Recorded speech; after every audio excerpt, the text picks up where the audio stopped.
runs the airport, along with helps Mike and Mike with the executive committee and the board of the Northwest Arkansas Council. No better respected and genuine leader than Scott Van Manningham. So please welcome Scott Van Manningham.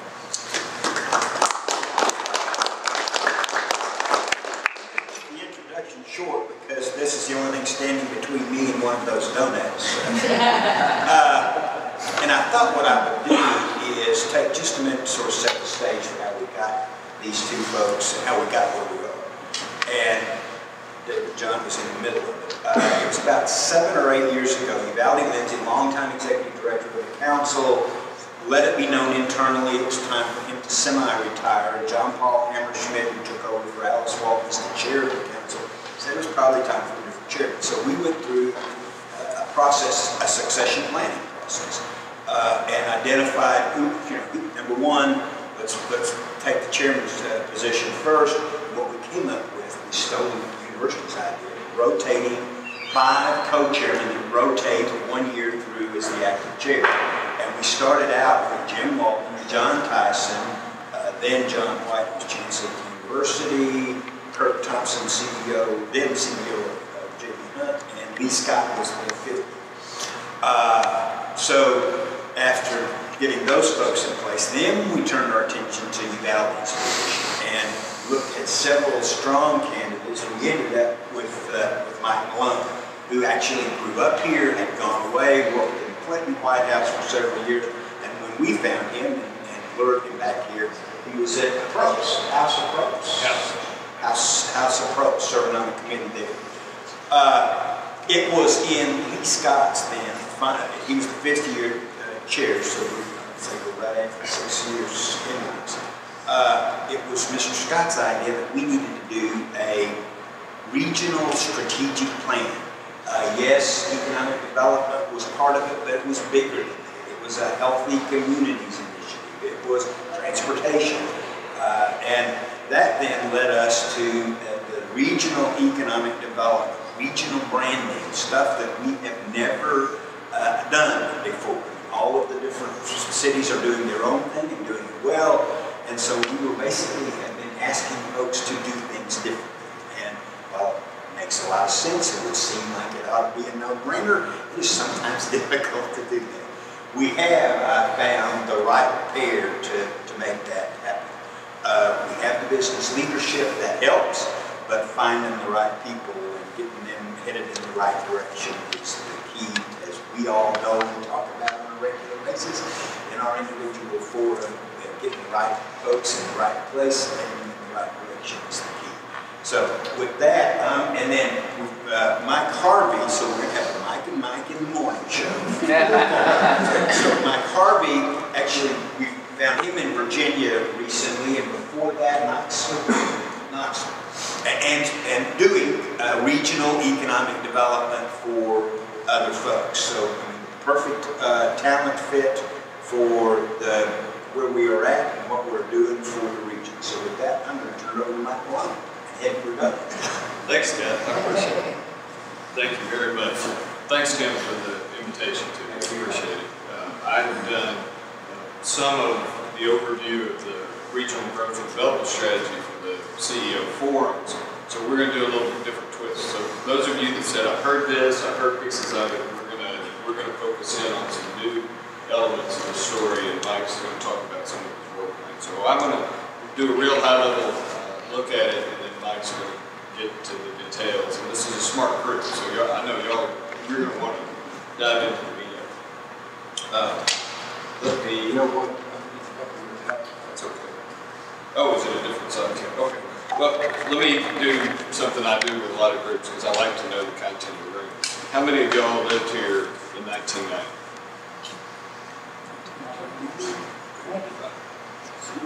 Close, but you've been here a while. Y'all are practically natives of Northwest Arkansas. I don't know if you're 20 years old, 21 years old or not, but yeah, given the composition of Northwest Arkansas, more than half our residents have moved in since 1990. Way more than half of our residents have moved in. So everybody else, you're the majority. And we're glad you're here.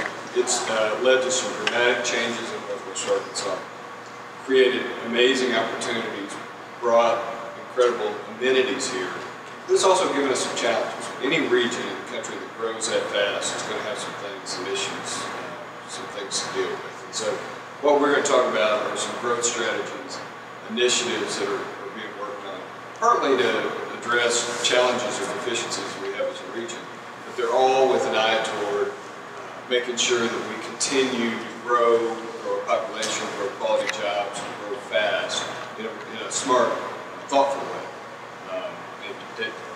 I know you said it's not growth for growth's sake, but let's be thoughtful and deliberate. If we're going to grow, and I submit this area is going to grow whether we like it or not, even if you want it to stop, even if you say we've got 500,000 people in Northwest Arkansas, that's enough. I'll tell you, it ain't going to stop. They're still coming in. This is a land of opportunity. This is a region of job growth and opportunity.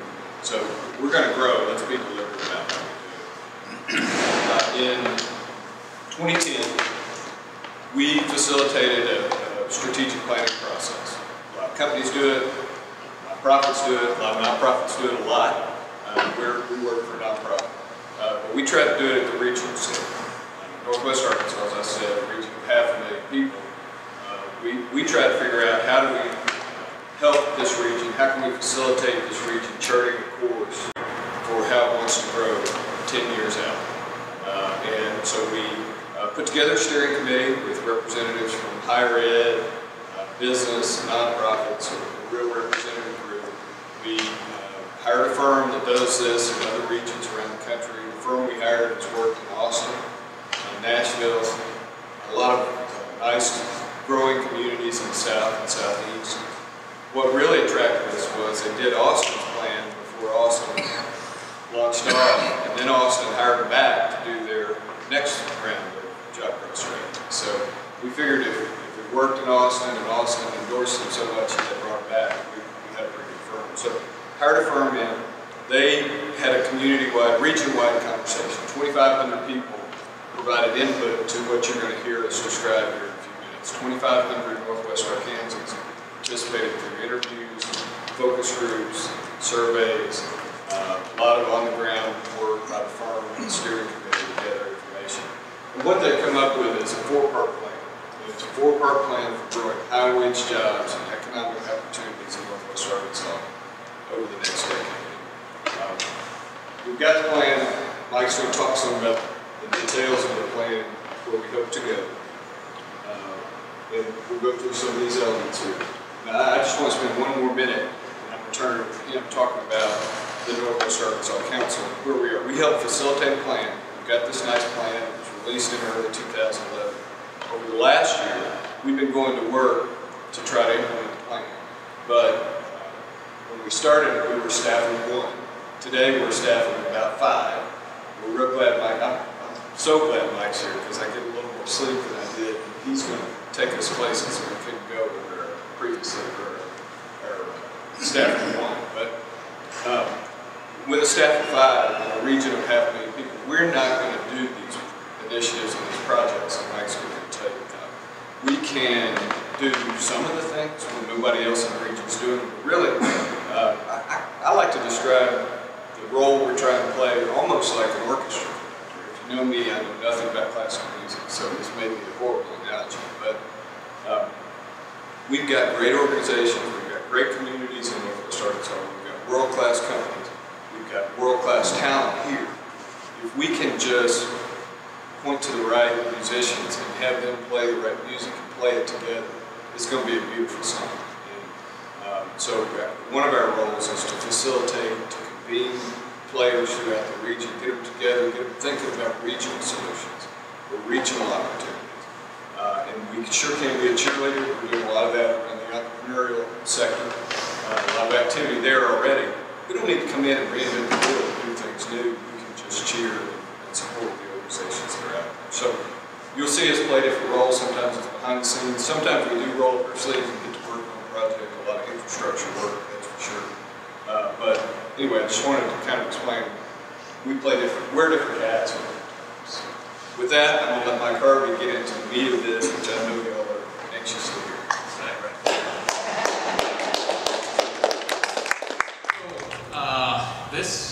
Because Tim's making me keep this brief, well,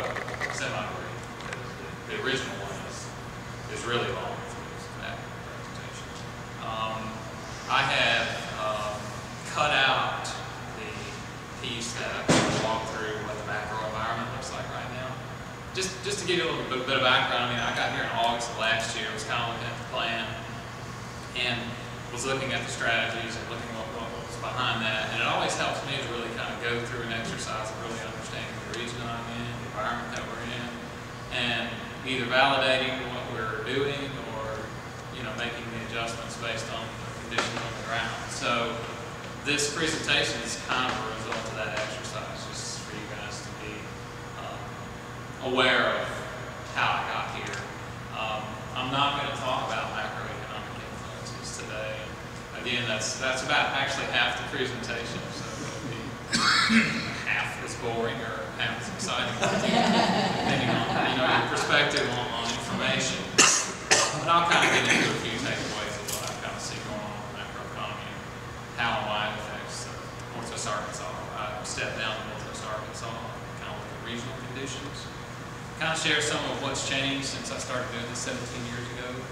A lot has changed in this business, and it's important that we kind of make those adjustments as we go along, or even be proactive about leading some efforts and being pioneers.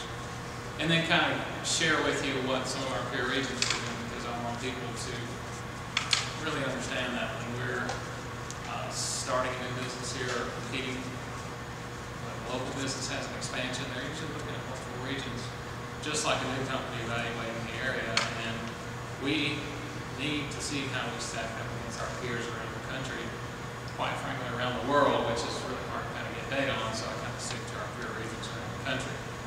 I'll share a little bit of that information with you as well, and kind of show you where we stand. The key to this, I want everybody to understand this, these are our challenges. This is Northwest Arkansas, just kind of as I see it. And again, you may have different opinions and different facts. This is just how I see the data, how I interpret it, and try to tell a story and try to address the challenges. But they are ours. And so when I get through here and you're just like ready to go jump off the second floor here and say, oh, it's all doom and gloom, it's not. It's, you know, we're in a very strong position in this economy. What we're focused on though is how we can improve and take this region to the next level. So let me just start. I'll just kind of distill those 30 slides to one. No pictures, unfortunately, but just kind of what I'm seeing going on at the macro level and why it matters. From everything that I can see, there's a lot of data pointing in a really positive direction.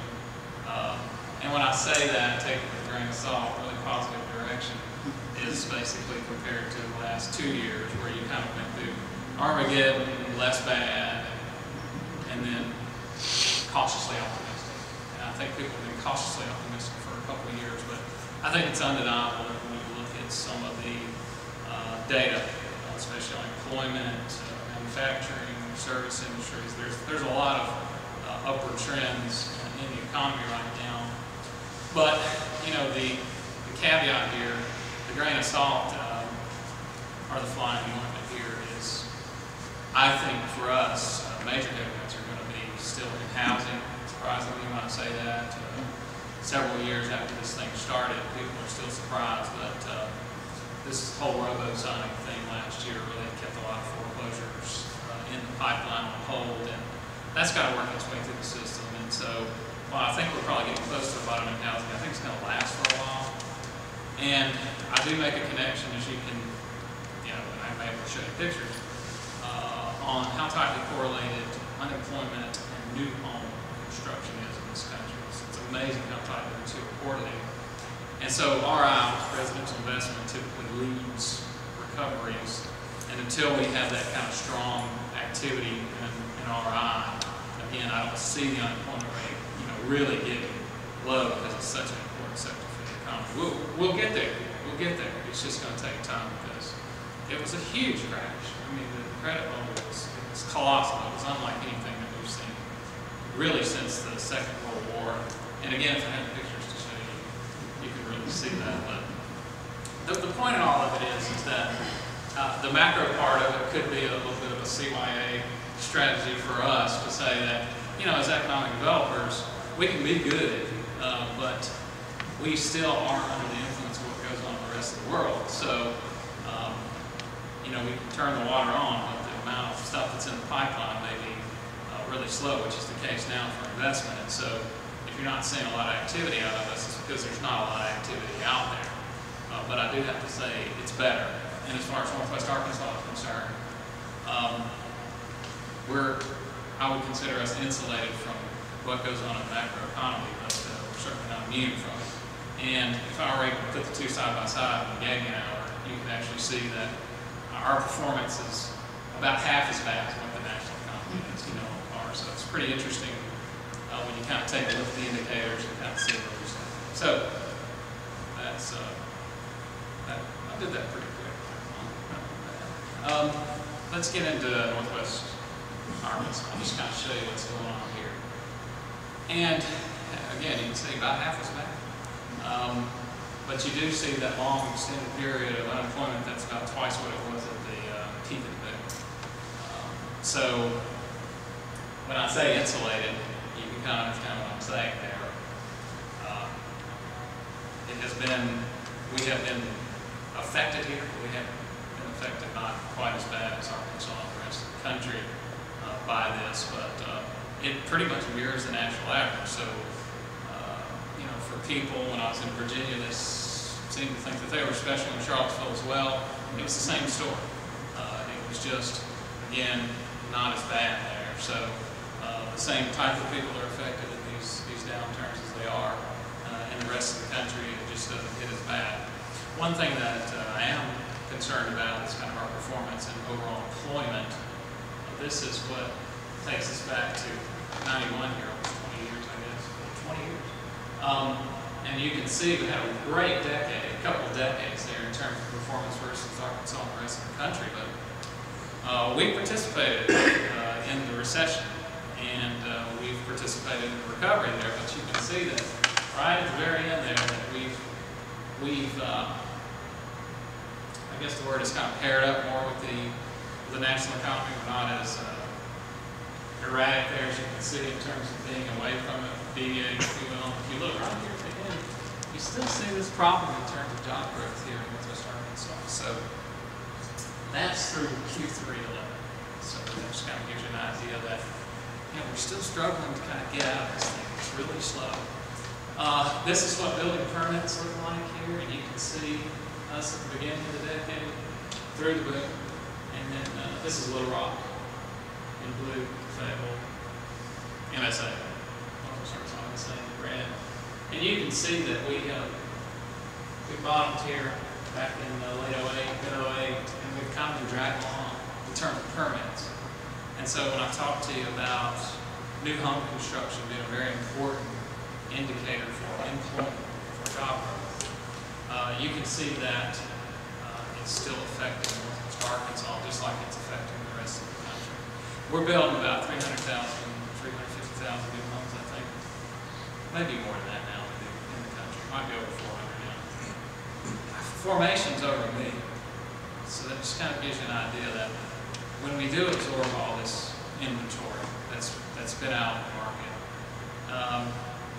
that we're probably going to be in a weird situation. It might be 2015, 2017, but we might be having to build houses like crazy at that point. But we'll see. We'll see. I think it's going to be a slow road. Regardless, if you kind of look at, you know, the recession in its context, this takes us back here in terms of Northwest Arkansas's labor force back over the recession. This is 3 years, 3-year change compared to the U.S. and the rest of Arkansas. The kind of recession that we had and the reason that why unemployment has been so elevated for so long is because of who it's affected to. And this is a little bit more acute at the national level, but if you see where the dislocations happened and where the growth or even stable job occupations have been over this recession, you'll see a pretty disparate skill set.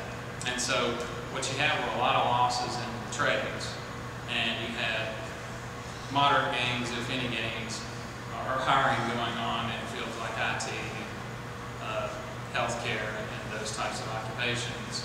And so what you see is this huge gap between the people that need jobs and the jobs that are available now. And so the retraining, you know, that dislocated workforce is much longer now than previous recessions. And if you could see the 27-week chart, the short-term unemployment versus long-term unemployment, going back 40 years, we've never seen anything like this. And the reason is because there's a real, you know, structural unemployment problem. Well, they say it's going to become structural if it lasts much longer. Right now, it's just huge dislocations because of the credit bubble person. But you can see where the losses were and kind of where some of the gains were. This one kind of surprised me about the education. I don't understand that, but maybe the public sector. But most of the country actually had gains in there versus us. So this just kind of gives you an idea that, you know, we're not much different than the rest of the country in terms of, you know, the way that our folks are unemployed versus the rest of the country. We're not unique in how this downturn has affected us. This is job losses from peak, and as you can see, this is so this is close to 4 years in. Just to give you an idea of the depth of this thing, we are at a national level 4 years in from losses starting. So we were, to get back to zero, is my point. Zero would be 4 years ago. We're 48 months into job losses from the peak right now. And the current percentage at the national level is about 4%. We're about half that. We're about 2% below peak right now. So we're kind of slow. We're crawling out of this hole a bit faster than the rest of the country, but again, we've been affected by this. So I don't want that point to be lost on people. But you know, I don't want to be a, you know, really a Debbie Downer here for everybody. I want you to understand that you know, Northwest Arkansas is pretty unique as compared to the rest of the country in that we have had a tremendous amount of growth, certainly over the past 20 years. Mike and I are constantly finding things about this MSA, this urban area, that makes it almost a singularity in what we consider flyover country here. I mean, if you look between the coasts, the growth in this MSA is almost unrivaled. You know, it's certainly in the Sun Belt, but I mean, if you get into the Midwest, look around us. There's not too many dots or stars on that map that's anywhere close to us. You know, I think the nearest one's about a 2-hour flight. So it's pretty amazing what has happened in this region. And when you get that kind of growth over a 20-year period, you can see it wasn't by retirees moving here because it's a nice place for the most part. It's because people were moving here for jobs. The job growth over the last 10 years, which is all I've got here, was unrivaled. I think we were definitely in the top 10% in terms of job creation. I'll have to go back and check those numbers, but it's a phenomenal amount of jobs that were created across the board in this region over the past 20 years, and that's really what's been driving the population growth. If you look at the demographics of this area, you'll see what I'm talking about. You know, we're younger, we're more employed. Here you go. It's a less elastic economy again, but it's a healthier economy than the rest of the country. We're wealthier. If you look at wages, this is again something that's been a phenomenon of the past 20 years. You can see here about mid-decade. Last decade, we took off.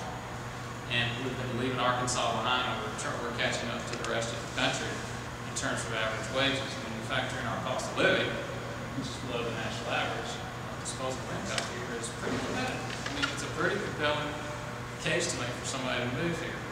Recovery is underway. You can see sales taxes across the board rising. I think, again, just based on what I'm seeing, and I don't know how good this data is, but it comes from Realty Track, that we're clearing our housing market faster than the rest of the country.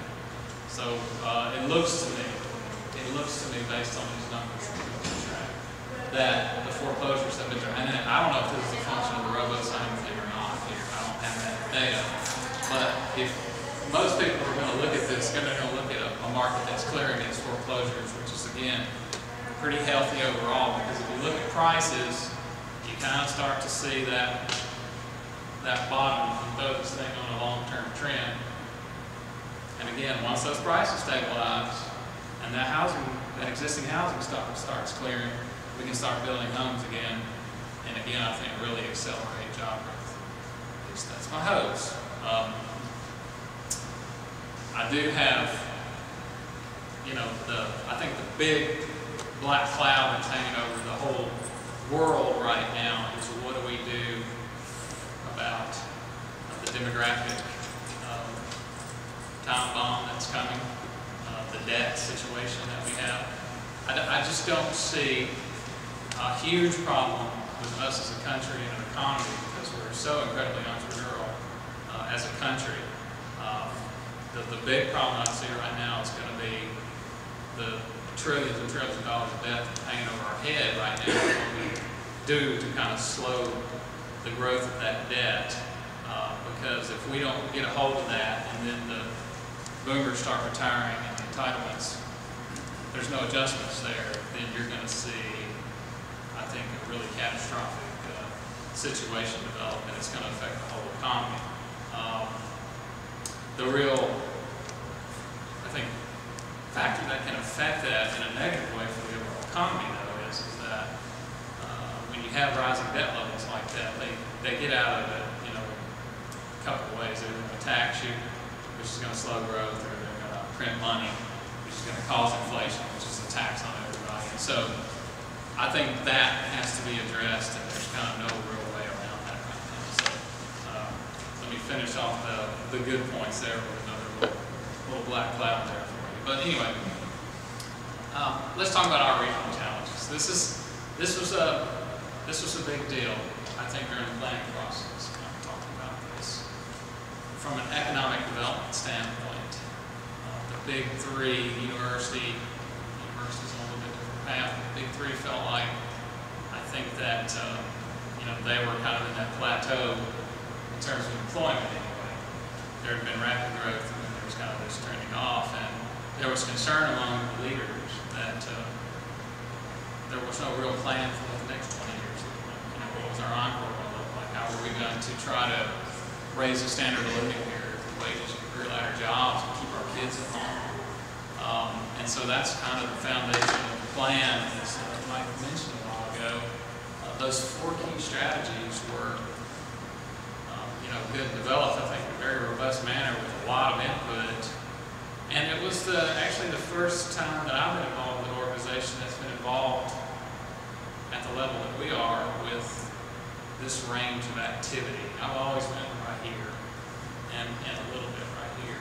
But to see an organization taking a real holistic approach to say social and physical infrastructure matters as much as economic development was pretty refreshing. It was a pretty interesting approach to see, and there are a lot of things within those key strategies that are very important in creating a healthy region to attract not only businesses, but people and talent, because they are as important to businesses now as any other location factor. And so, did you want to talk about a little bit about those first 2 points and some of the things that we're doing to, build a better region? I'll just do one initiative on each. As far as infrastructure, we're choking on the traffic we have. The highways we celebrated when we were reaching 200,000. Now we're at 463,000. So you're going to see us very vocally support the statewide half-penny sales tax. Sales taxes are tough, especially in this economic climate, given that we're already at a pretty high sales tax rate. The Highway Department has a proposal, half-penny sales tax, will be on the ballot this fall, and they're going to be very specific about what projects are going to build with the proceeds. In Northwest Arkansas, over 10 years, our residents and visitors, we've got a lot more visitors with Crystal Bridges now, Northwest Arkansas will pay $300 million to the state in sales tax as a result of this half-penny. We'll get back, they've showed us a map, we'll get back $450 million in projects on the ground in or money to the cities for them to do road projects. So every dollar we send to Little Rock from our half pennies that we're going to pay in sales tax, we get $1.50 back. So that, for me, that's a real easy equation. It's a specific list of projects, it's a tax on sunset, and investing in infrastructure certainly will pay off in the long term. So you'll see us support that. The second bullet point, community vitality, that's about quality of life, making sure Northwest Arkansas is healthy, making sure that our communities are welcoming to all the new residents and the folks that have chosen to live here already. You're going to see a lot of work being done in the region around diversity and inclusion. 20 years ago, I keep using 20 years as a baseline, 3% of Northwest Arkansas was non-white. Today, 1 in 5 Northwest Arkansans are non-white. 1 in 5, 20% of Northwest Arkansans are non-white. This room doesn't look like the population, the demographics of Northwest Arkansas. So we need to challenge ourselves to make sure that within our organizations, within our companies, within our neighborhoods, within our social organizations, we're making sure that folks, our growing diverse communities are a part of the conversation, growing in our organization, so that they see Northwest Arkansas. We've got global companies that work around the world. They need a global, diverse talent base here. So it's on us. They can recruit diverse talent. Walmart, Tyson, J.B. Hunt, y'all have world-class opportunities to bring people here. We got to make sure our communities are embracing of diversity so those people stay. So you're going to see a lot of work in that area. There's a lot more under both those bullet points, but I just wanted to mention this. Water, health, leadership, lots of different things. It's really pretty fascinating read if you get a chance to check out the strategy. I'm going to focus on education and economic development because two passions of mine and very interrelated, very, very important to me. I did want to kind of get into the rationale behind why it is that we're doing education. Here's kind of our key objectives for education. And if you take a look at it, the theme here is attainment. And even more importantly, as you'll see kind of at the end of this little block, the type of attainment that you have is going to be very important to, our future as a region. You read a lot, I've been reading a lot about papers on that lately. I've been seeing a lot last winter. We talked about movement and everything. I started actually looking into this subject a little bit, this income disparity subject, because I had read this, and I encourage you to read that paper if you like that kind of thing. It's actually an economic white paper, so it's kind of dry and boring with a lot of data, but it's really kind of interesting their conclusions that they came to, because they looked going all the way back to 1890 in terms of wage differentials and how the correlation between wage differentials and educational attainment. And so kind of, what you kind of seen with the media narrative in terms of this income disparity, growing income disparity, is this, for some reason, that this very small minority of the population basically controls the rest. And these folks are born this way, they know how to game the system, and if we just raise taxes on them, it'll fix everything. I'm not trying to stand up here on some kind of political platform.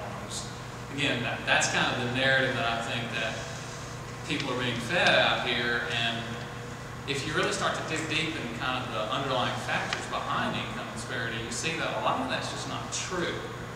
Like a lot of things that you hear nowadays about big issues like immigration and education and taxation, things like that, I don't know why they like to get people excited about the wrong thing, but we're having a wrong discussion about this right now. In fact, the wealthiest people in the country, 80% of the 1% is self-made. And so it's kind of a fallacy that it is, that they're all, second and third generation. But this is still a very entrepreneurial country, and a lot of these folks are self-made. Some of my comments here are, the system is rigged, but it's more for the polls and not for people like me. We need to fix that, but it's not really related to what's going on in the disparity argument. Neither is outsourcing. Again, read this paper. It's fascinating how they did this. Immigration was not a big factor in driving down wages or taxation. They looked at after tax, before tax, and so it was a really interesting study and kind of looking at it, and kind of what they saw was kind of the second Gilded Age. They really looked back at 1890 for a very specific reason, because there were some huge technology changes going on at that time, and they looked at the value of higher education during that time compared to this time, and they're almost identical. And so what you saw here was when you had this technology explosion back in the early 80s with IT, the information age starts. What you started to see there was a higher and higher value placed on the people that could do those more complex jobs. So not only were there fewer of those people out there, and fewer of those people out there now, the folks that were at the bottom end of the rung got less and less valuable, period, because they couldn't do the work that was being required of them. And you saw that differential really start to spread out. So that's where a lot of the income disparity is coming from now. One of the things that's very concerning, and this has exacerbated the problem, is if you look at the STEM fields, this is 84, 85. So they look back, almost 30 years, and we're not graduating any more kids in these STEM fields than we were 30 years ago. And so this is a basic supply and demand equation that's happening right now in terms of income in this country. Is those people are in much higher demand for those jobs, and that there's just not that many of them out there. You can see the population of the country has grown by 80 million people in that time, but we're not growing any more of those graduates out of our universities. What do you think is going to happen? And so, it's kind of interesting when you look at that. But then you're an economic developer and you're trying to look at what's going to make my region a better region. This is huge to me. I mean, this basically says to me that if we don't get on our horse and start trying to improve in these areas as a region, that we're going to just become an awesome region. Mike, right here in this room, you have Nick Santaveri, Rockline, 35 engineers, had one when he joined 15 years ago. I bet there's just a big down your door too, aren't you? No problem getting engineers. I mean, even you make products, even skilled machine operators, even, they're having problems in skilled trades now that are very well paying jobs. There just aren't people out there that do that work. We really need to change the whole paradigm of how we're educating kids in this country. And I don't know if the K-12 systems and the university systems get that yet or can get it. That's actually the end of that article. If you read it, it's kind of depressing, because they're saying public education can't keep up. The technology moves so fast, public education can't keep up. What you're starting to see is a response to the private sector that's just taking the very basic elements and their specific training and putting them together and training their own people. But I mean, how productive is that? So let's just kind of look at the raw numbers. So I take 12, 13, what I consider peer regions or competitive regions. These are nice places to live with 4 seasons and trees and mountains, the same things that we have, right? And if you kind of look at how we stack up, if I'm a site location consultant, they handle about 65% of the projects for us.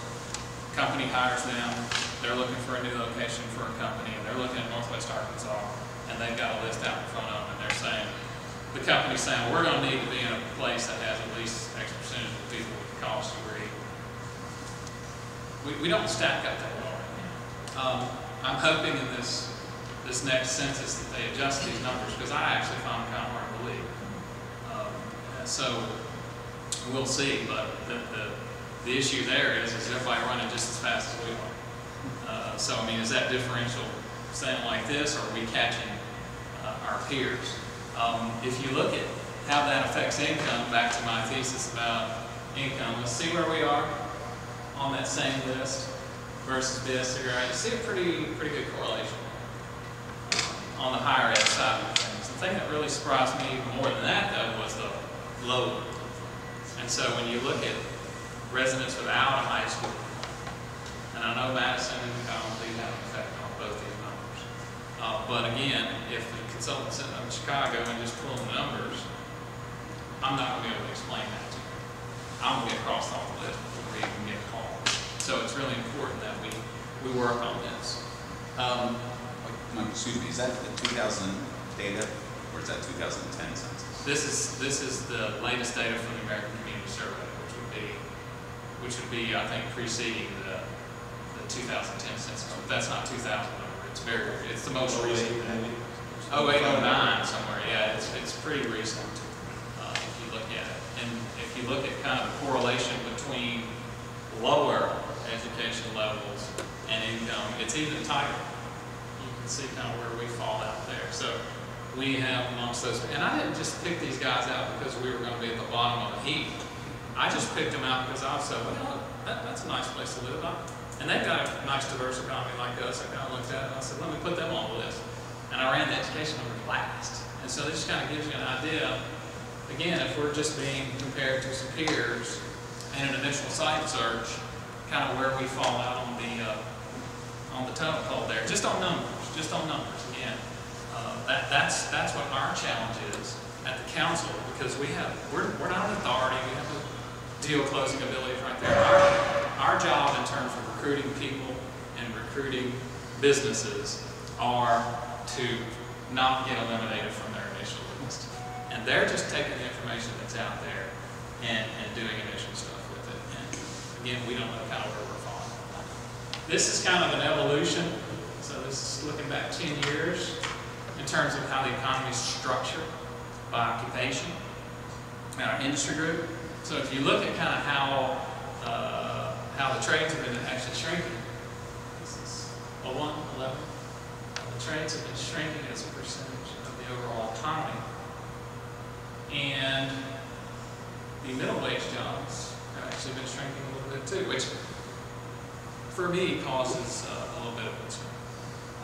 Again, this is 11, this is after a big recession, so it may just be a snapshot in time and it may return to a little bit more normal looking chart there, but I am concerned about the loss in the trades jobs, because while I'll stand up here and preach higher education, I think it is important that a kid be able to graduate high school and get some post-secondary training and be able to make a living wage. A kid does have to look at high school as just a first step. It's not the last step along the way, that you almost have to have a post-secondary education now just to participate in the middle class, where that wasn't so much the case 20, 30, 40 years ago. But so what are we doing about it? These are some of the efforts that are going on right now. And again, I think probably the one that would have, or the two that would probably have the most impact on numbers directly will be trying to get the dropouts into school. Well, let me correct it. There's going to be three there. I think they're all worthwhile. I think we're going to have to recruit a lot of talent to the region to bring educational levels up, but we're also going to have to reach out to the 22% of the people in the region who have some college to convince them to get back in and finish their degree. And so we're putting programs in place to do those very things. And it's really fascinating to watch Kim Davis, who's the guy that's heading that up for us, kind of do his work. But that's really kind of what's behind our educational thrust. When you look at economic development, you'll see every economic development organization where there's all in the country doing these three things. They're focused on new business, they're focused on existing business, they're focused on entrepreneurship. But where and how much they focus on that, I think, is really important. And really what's behind that, if you kind of look at when I get up here and preach a lot about entrepreneurs and existing businesses, and they go, why aren't we recruiting more industry, as they used to say in Alabama?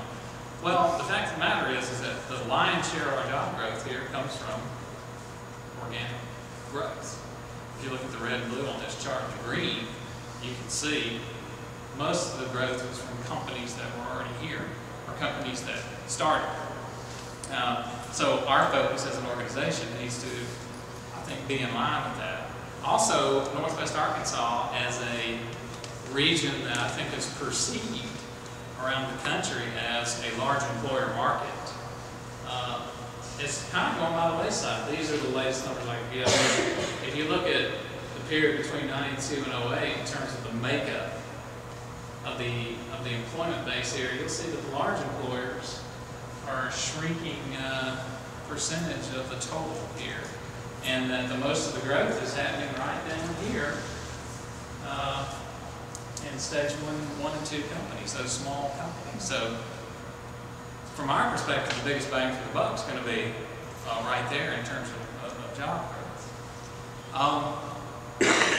This is an area that we, I think, really, Jeff and I need to work on. This is, if you look at kind of 2 key elements for entrepreneurial growth, technology, transfer, commercialization, if you will, and human capital. If you look at us again compared to the peer regions in terms of utility patents, which are inventions basically, we don't stack up very well. I was kind of interested to see that in Kansas City. I don't know what's behind that, maybe Sprint, I don't know, it's really interesting, but Kansas City and all of these numbers were way near the top, so it's really impressive MSA up there. But if you look at human capital, I think we've got an edge here. That's that chart I showed you a while ago. I kind of filled it out. This block here, management of companies and enterprise, basically corporate headquarters type employees. We got almost 7 times the national average on that type of employee here.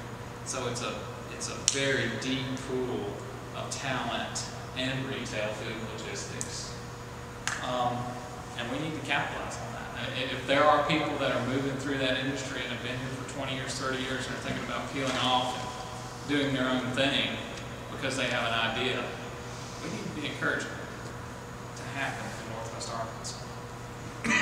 Just a little bit about where we're focused. We're kind of in a validation process right now with this, and some of this is kind of like, certainly we need to be focused in these areas, but we do feel like that we're a good location for back office, corporate headquarters, types of service operations, and if we can get over the Walmart stigma with the site consultants, I think this is an area that's going to get a lot of attention. And when I say Walmart stigma, they're all scared that Walmart's going to gobble up their people when they move in here.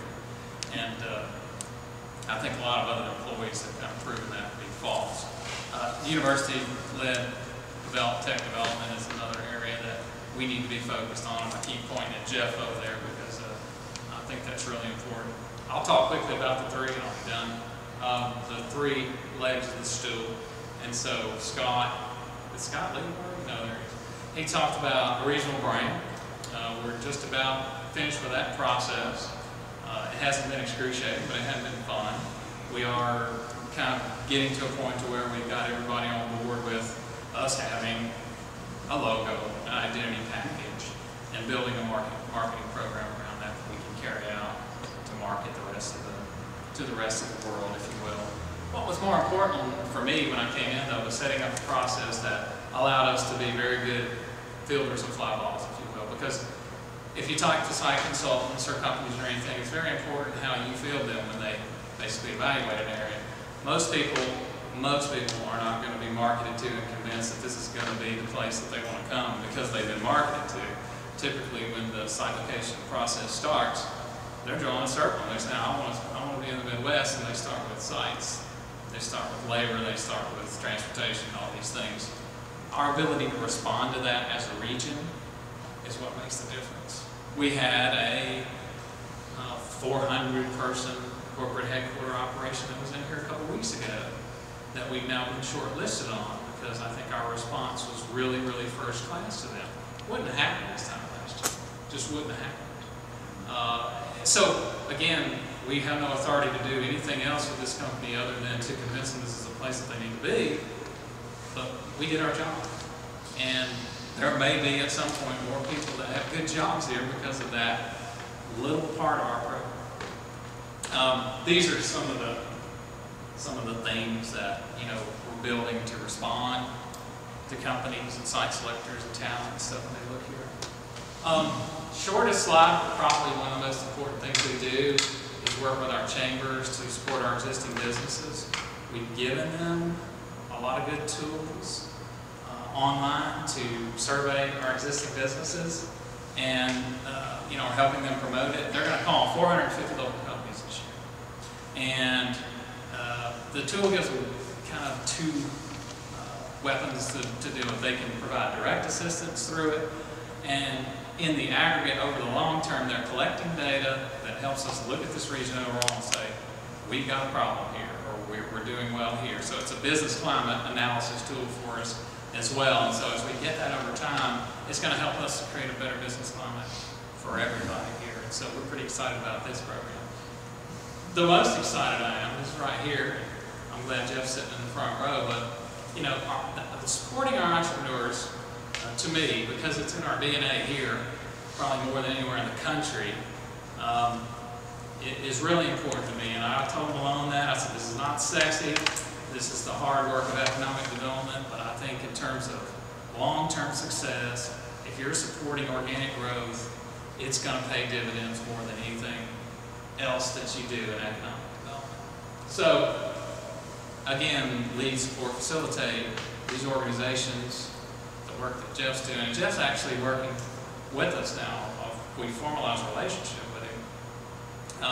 But the idea behind supporting entrepreneurs is from stem to stern, you know, it's idea validation, it's seed capital, it's physical space, it's capital to get them moving, and so it's kind of that whole process that Jeff's helping us kind of, and Ramsey, build out that entrepreneurial ecosystem that's so important to take idea to product, cultivate that, and have a company that starts here, stays here, grows here, and employs people eventually. So, you know, I talked to, there was some doom and gloom in there, I know, but, you know, as you kind of look going forward and look at where the country is positioned, if you look at all these companies here, this side, all these companies started in deep recessions. The companies on the right here have come along through this last recession. I tell people Facebook started this recession with 100 million users. They've got 845 million now. 1982, Japan, Germany, United States, in terms of GDP, were right even with each other. All the economists are saying we're going to fall to third. It's just inevitable. 2005, we had grown by $10 trillion. Their estimates about Japan and Germany were right. They had grown by that much. They looked at the $10 trillion of GDP that was grown in that period, and they traced it back to about 1,000 people.